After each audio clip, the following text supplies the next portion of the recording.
Well, hello everyone, and we are well and truly into the pre-Citizen Con drought of information for Star Citizen and Squadron 42.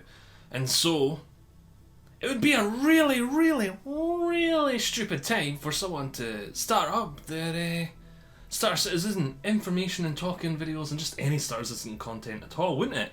So guess what I'm doing? We're bringing it back! Yes! At least I'm going to try to. I've said that before. But yes, I really enjoy talking about Star Citizen, and I've been away from it for too long, so we're back. And I think now would be the perfect time to talk about how CitizenCon this year is going to be a big deal. Now, I know CitizenCon is always a really big deal, but this year, I'm expecting a lot. I've got higher expectations than normal for CitizenCon. As I said before, we are definitely 100% into the drought. ISC that was released yesterday was just them showcasing tools. Now, when we're not in the drought, when they showcase a tool, we normally get half the episode is about a tool, and then the other half of the episode is about something else, something that is information, something cool. But we are well and truly, anything that is juicy, anything that is really interesting is being kept back, and they're keeping back, and they're keeping for CitizenCon. And it's the same every year. But what makes this year special? There are two things that make this year really special. Thing number one is that this is the first in-person CitizenCon for years.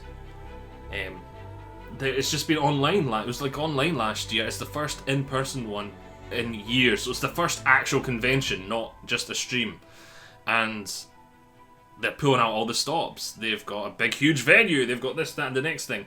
But that in itself is not the main reason why I think it is going to be absolutely huge this year, and then we're going to talk about what I'm expecting later on in a second. The second reason I think it's going to be huge this year is for the first time ever, it's across 2 days. 2 full days. CitizenCon before has always just been a 1-day thing. And they've always been huge and full of juicy good information. And it's taken them a full day to talk about everything that's been in one. But we're getting 2 full days. This is like 2 CitizenCons. This is 2 CitizenCons all at the same time. That's huge. This is going to be a huge amount of information, and to me, that must mean one of two things. I think there is 2 possibilities here on how they're going to fill up 2 days. They've never managed to even fill up. They fill up 1 day just normally, but what on earth have they got to talk about to fill up 2 days? So if you take a look back at last year's CitizenCon, for example, we had that gameplay demo of them in the 400i for the first time. They had them landing on planet and going around and doing some sort of a mission in Pyro. They had another panel talking about ships and their release and stuff like that. And they had another panel talking about the underground facilities that they were working on. For the really big ones that were going to be big and juicy for mission content that lasted a long time. So it's kind of like your full day's game session was going to be like infiltrating and going deep into these if you were infiltrating them, or maybe you were just there to do some industry. But yeah, there was the really big underground facilities, and I think there was something else in last year's, but that was the major things last year, was those things, that gameplay demo talking about ships and the underground facilities. This year, that was 1 day last year. This year they're going to have at least twice as much. So as I said before, I think there is 2 possibilities, and I think if we don't, the one we don't get this year, I think is highly possible we'll get is CitizenCon next year. And I'll say the order I'm sort of expecting them. I could say either way really, but I think either this year or next year CitizenCon, we're going to have to get Squadron 42. A lot more information on Squadron 42. It could be, I'm highly expecting, if it's going to be the full second day devoted to Squadron 42, I would, which is this what I'm kind of hinting at here when I'm saying Squadron 42, they could have one day just for Squadron 42 and one day just for Star Citizen, and that's how they could fill up 2 days, because that's instantly, they've got twice as much to talk about. And it could be the start of their sort of more traditional pre-release sort of media campaign that you get with more traditional games. So normally, like, a game will get announced probably a year or two before its release at most, and then you won't hear much about it until about 6 months before, roughly, maybe a couple of months before. So it'll get announced, then a year you'll hear nothing, then maybe you'll get a second trailer after a year, then 6 months you'll hear nothing, and then the last few months before its release is just bombarded information.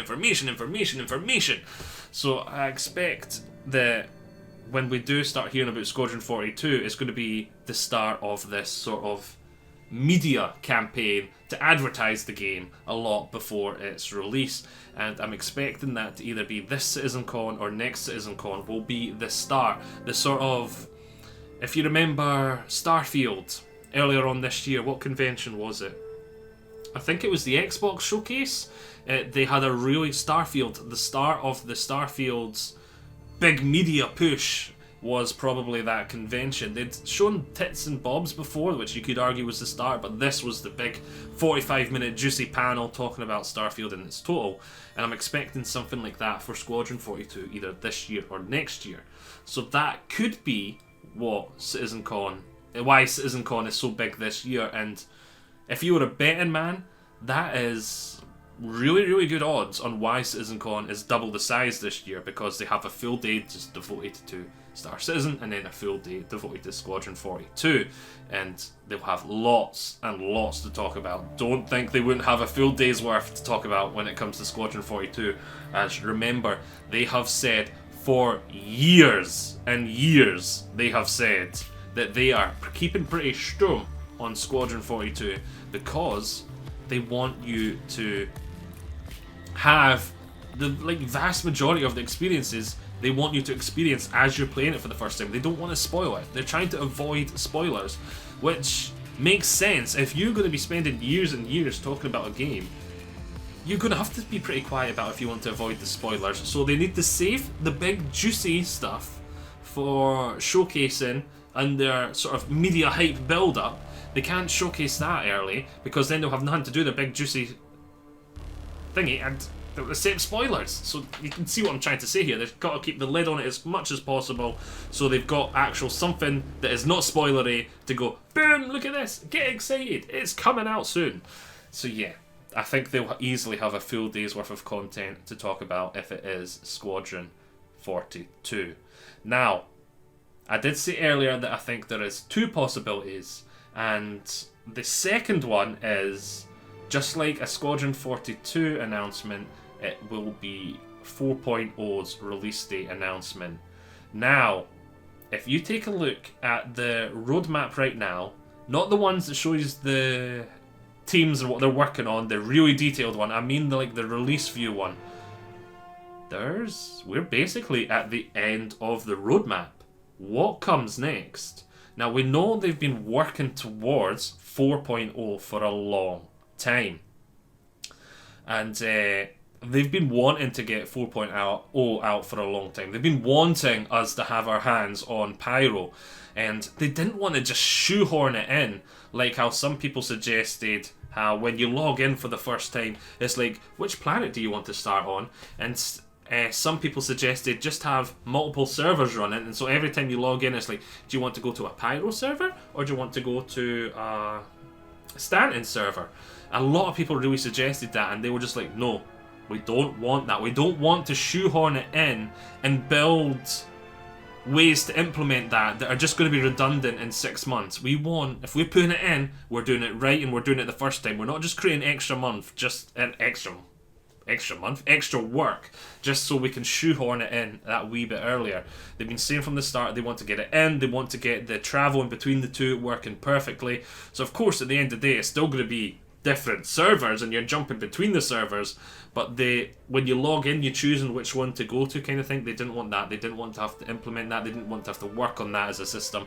They wanted to just do it once and do it right.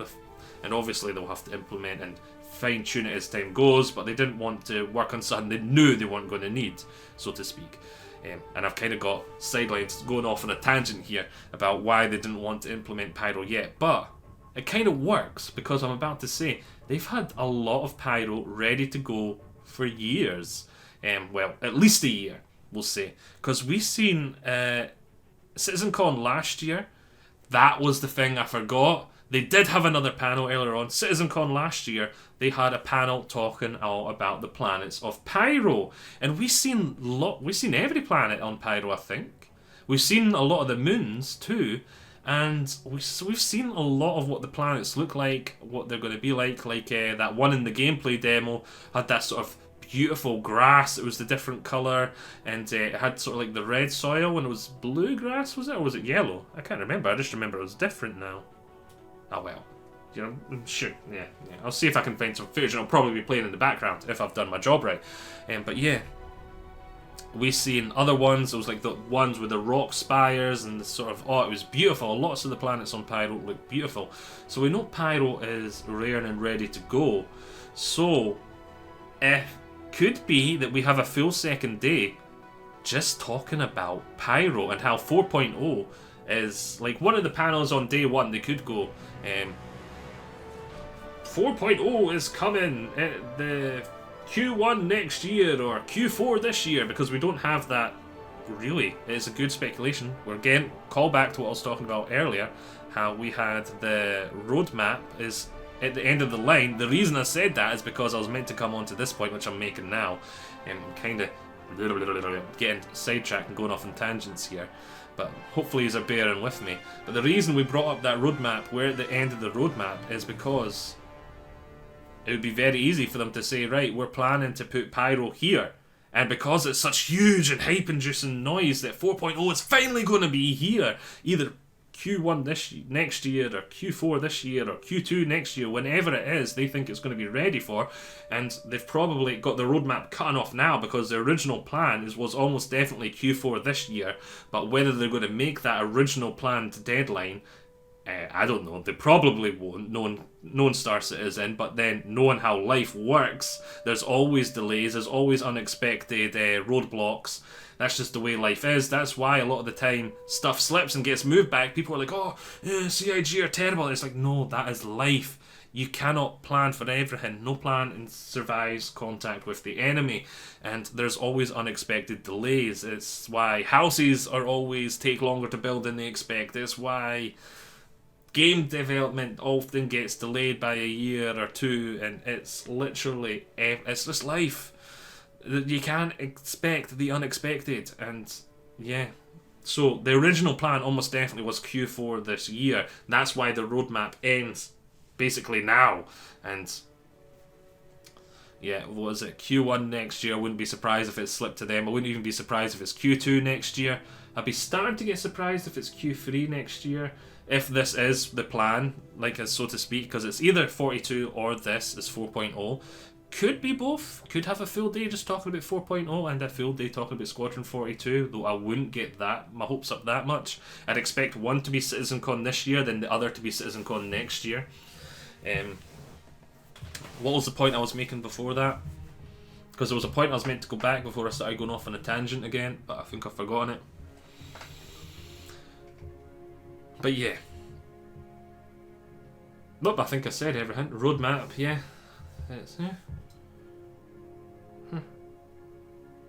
I could swear there was something else to go on to, but I think that's us. It seems to like we're hyped, we're talking, and all of a sudden it seems to have just like, boom. Points have been made. I'm going to pause for a second and just make sure I've thought of everything. So yeah, I think I had another point, but it completely slipped my mind and I cannot remember it for the life of me now. So yes, we'll do a TLDR, so to speak, so to wrap up. Citizen Con this year is going to be twice as big as ever. Well, at least 1.5 times as ever. If each day is only, like, say, 75% of the content of a normal Citizen Con. yeah, it's going to be a big one no matter what. 1.5 times, 2 times, it's big. Bigger than any Citizen Con before it.